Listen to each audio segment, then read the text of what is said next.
Dear friends, welcome to discuss related here optical amplifiers. We already discussed in the previous videos WDM concepts and components. Now we'll discuss about these optical amplifiers. So basically here we'll see, I will start with the normal amplifier, how basically it's going to work as far as optics is concerned, and next we'll go for studying. This part is going to focus on around 1, 2, 3, 4 types of amplifiers: SOA, semiconductor optical amplifier; EDFA, EBM doped fiber amplifier; Raman amplifiers; and WOS, wideband optical amplifiers.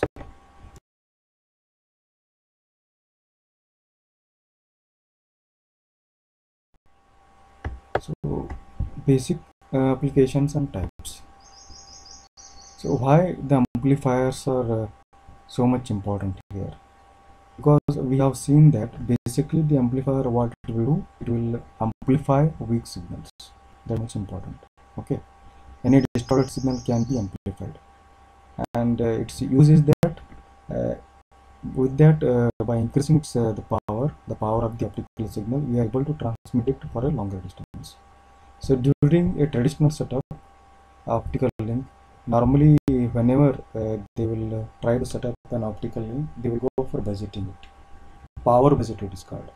So means how many types of amplifiers, how many of them are actually required. Actually there are 2 or 3 types of amplifiers, as we have discussed in the previous or in the coming videos: inline amplifiers, pre-amplifiers, post-amplifiers, inline amplifiers. We discussed in the module 4 part 1 while we are discussing about some couplers. Okay, there we have seen pre-amplifiers, post-amplifiers, inline amplifiers. Pre-amplifier means the first amplifier which is coming are going to receive the signal first time after the transmitter. Inline amplifier which is going to amplify the signal through the optical link. Okay, and the post amplifier, the first amplifier which is going to receive the signal at the receiver side. So these amplifiers, their specifications, how many of them are actually required, are added cost. That's why this all comes under power budget.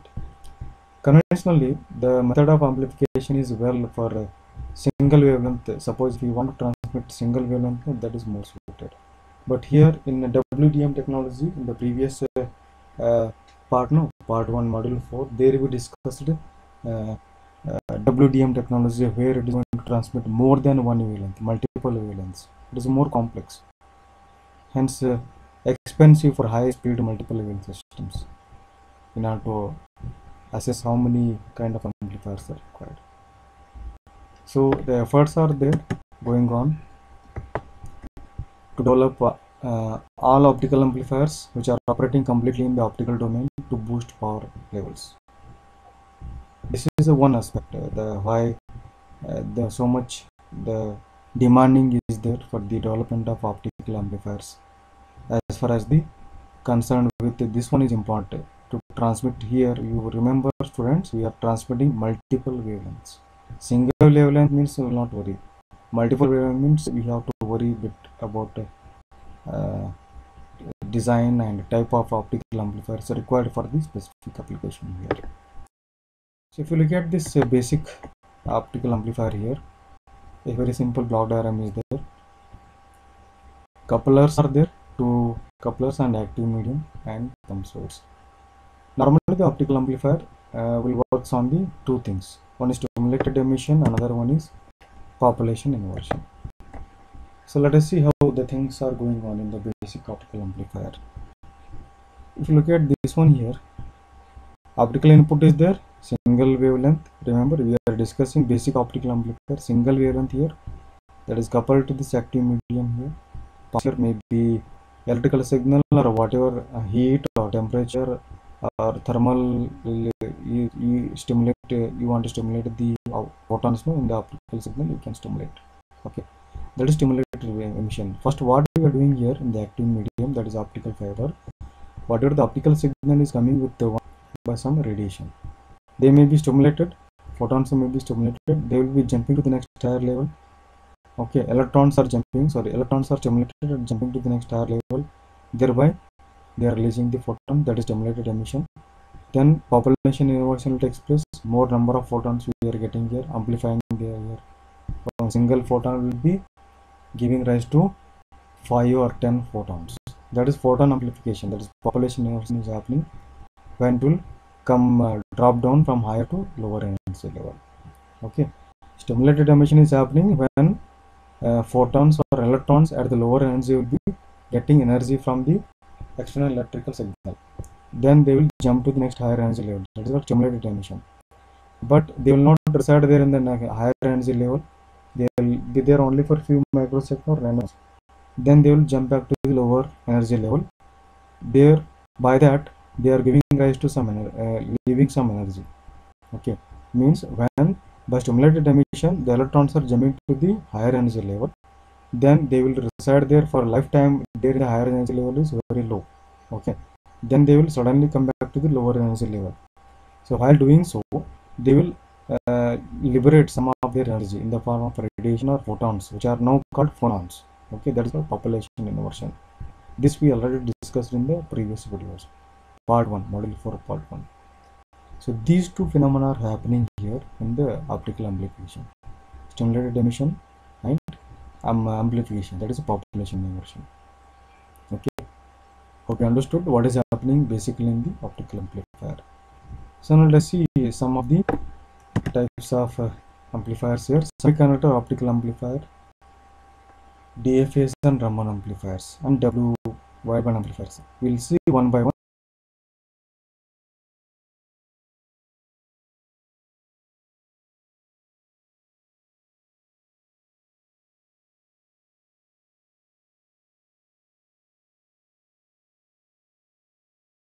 We'll see some basic classification of 3 classes of optical amplifiers here.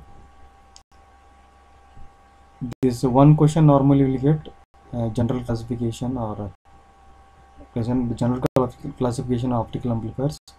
The question is something like explain basic optical amplifier with the 3 classes. So these are the 3 classes what we're discussing. Or sometimes you will get the question like explain basic optical amplifier with its general applications. General application means you have to include these 3 classes of optical amplifiers explanation only.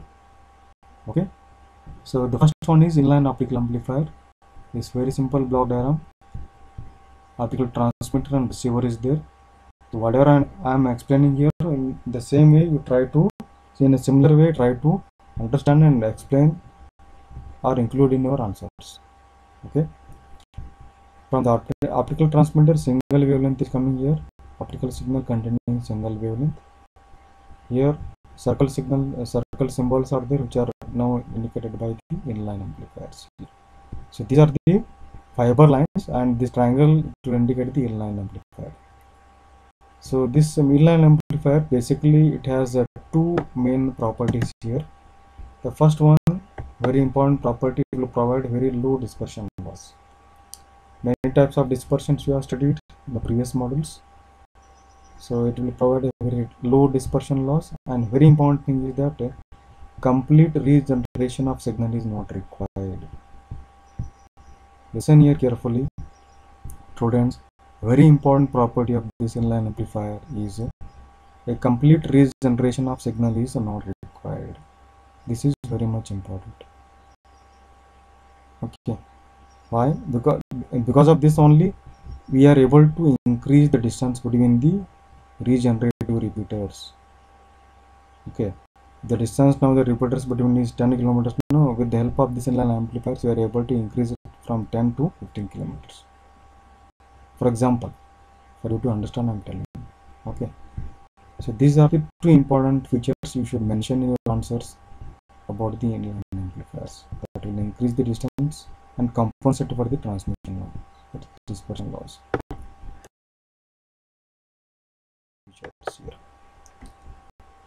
That is the first amplifier accepting the signal as the output of this optical transmitter. Okay, so here you can see pre-amplifier. Your signal got amplified, single wavelength optical signal. Here weak optical signal is amplified before photo detection, and SNR falling due to thermal noise noise is suppressed. Because of thermal noise, whatever it is having the impact on this optical signal, that can be eliminated.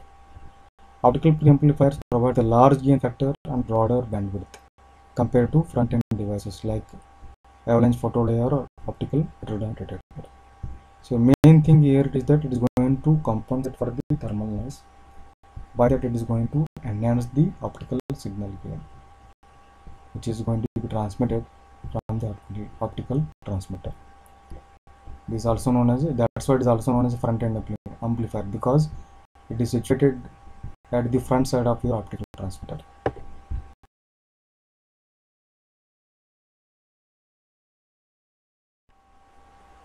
So basically you can see placing the device immediately after an optical transmitter to boost the transmitted power. It is coming the first amplifier, which is there at the input of your optical transmitter. Once again it is going to amplify your signal, boost the signal here that has traveled long thousands of kilometers here. So it increases the transmit distance from 10 to 100 kilometers based on the amplifier gain and fiber loss. Okay, so it is something like you can think of this power amplifier as a boosting amplifier, as a higher version of the inline amplifier. Okay, you listen here carefully. Power amplifier, you can think of it as a higher version of the inline amplifier. Your inline amplifier is going to take care of dispersion loss and that regeneration is not required. It can extend repeated distance by 1 or 2 kilometers. But here you can see power amplifier boosting the signal, it is able to increase transmit distance from 10 to 100 kilometers, even 200 to 250 kilometers. You can see. Even you can make it as a repeaterless undersea transmission distance. That is very important feature of the power amplifier. So we can summarize it as a power amplifier as a higher version of your inline amplifier. That's power amplifier, another version, another type. Here you can see the star coupler is used at the receiver side. In the previous diagram, only single the power optical power received is coupled to single receiver. Here we are able to couple received power equally to multiple receivers with the help of star coupler by using LAN booster amplifier. There is another application of power amplifier. Power amplifier as a higher version of inline amplifier we have seen in the previous slide, and power amplifier as a LAN booster amplifier we are seeing here. We are providing linking the same received power signal equally to all different users at the receiver side. That is very important two applications of the power amplifier here. That's what we discussed here. So that's all. This is power amplifier, and it's three main classes of the optical amplifiers or general applications. So on this we'll get one question fixed. You have to practice this. Very simple block diagrams are there and simple explanation, and also you can listen to my this video again and again if you want to summarize or want to explain your answers.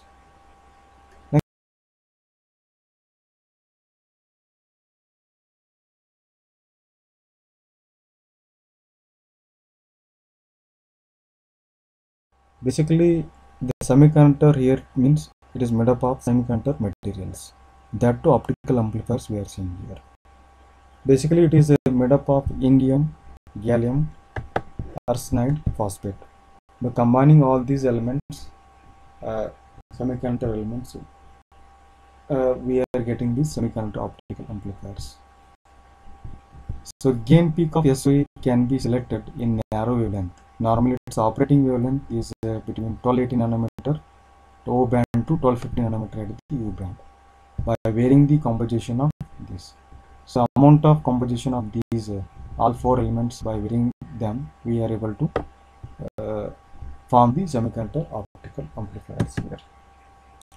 So SOA mainly belongs to traveling wave amplifiers category. So let us see how. Okay, laser feedback mechanism. Just now we have seen stimulated emission and population inversion. And module 4 part 1, there the optical signal is undergoing multiple reflections and integral number of wavelengths. So only those wavelengths with integral number of wavelength reflection, that is a resonant wavelengths we have called. Okay, Fabry periodic cavity, try to recall here. Okay, the same thing, that is called laser feedback mechanism. Here the optical signal will undergo or makes many passes through the laser cavity. Okay, that we discussed. But in here, signal travels through the device only once. Okay, so what you try to understand why SOA is called traveling wave amplifier category.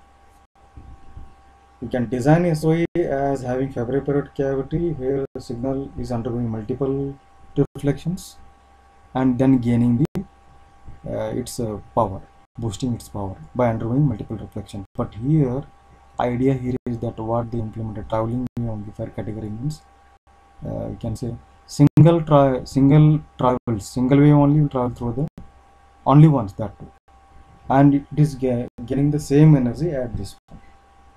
Here multiple reflections, after multiple reflections we are boosting the power, but here only one traveling of the wave through that cavity we are gaining the energy and emerges as intensified at the other end of the tunnel. That is the main feature of this SOA. That is the main difference between Fabry periodic cavity based equipments and this SOA amplifier. Okay. So let us see how this one is happening here.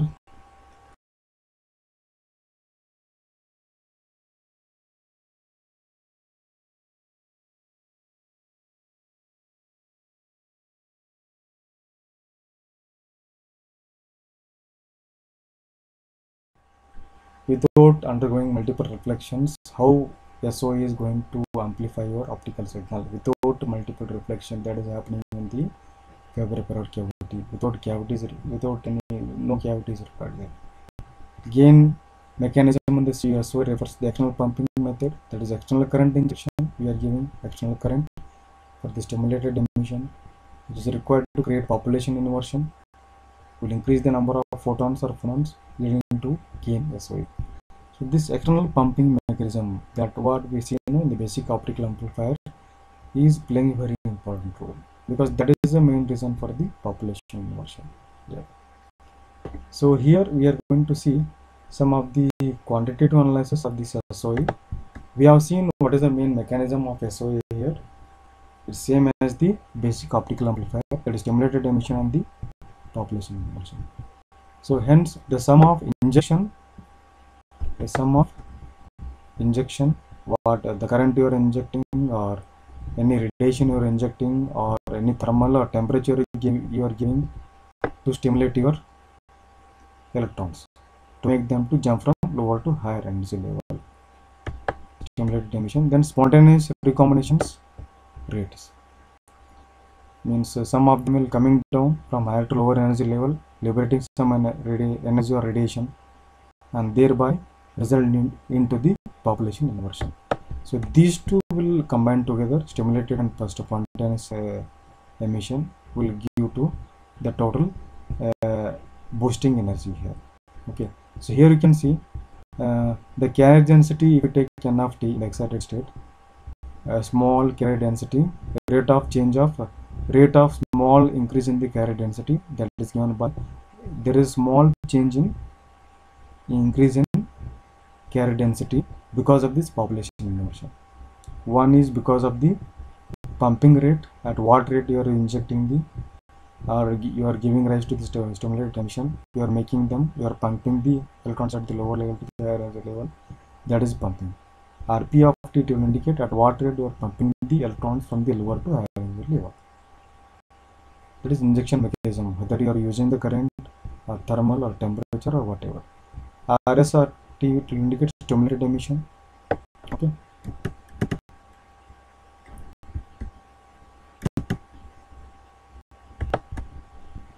And n of t by 2r, that will indicate the combined time of stimulated and spontaneous emission. So by this equation we are able to assess at what rate we are going to increase population, or at what rate we are going to amplify the signal here. Okay. Next, if the equation is given by this formula here, you have to remember this one. This is the net stimulated emission rate, where V tau Z to indicate this one. Group velocity of the sunlight, optical light. This tau will indicate the optical confinement factor, means how much optical signal that you are transmitting is confined to the core. That is confinement factor. Is the gain constant, small a, is the amplifier gain constant, optical amplifier gain. N it will get n threshold carrier density, and capital NPH is the photon density, and G is the overall gain per unit length. That we will see here.